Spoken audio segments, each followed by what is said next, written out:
A snowstorm in China's Shanxi province trapped nearly 100 tourists, more than 40 of whom are from Singapore. Now, their bus got stuck on the road to Mount Wutai yesterday. Their vehicle and two other buses got stuck for over 3 hours when a snowstorm hit the scenic region. Now, thick blankets of snow trapped the bus tires.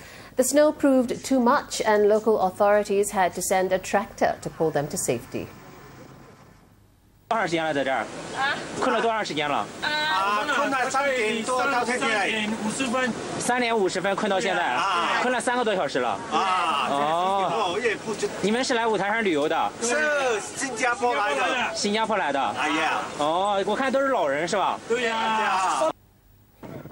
Well, among the tourists from Singapore was MediaCorp artiste Lin Mei Tiao. They had signed up for CTC Travel's 8-day travel package to Shanxi. CTC says all the tourists were evacuated safely and taken back to their hotels. And they returned to Mount Wutai today and will leave for Singapore on the 16th of May.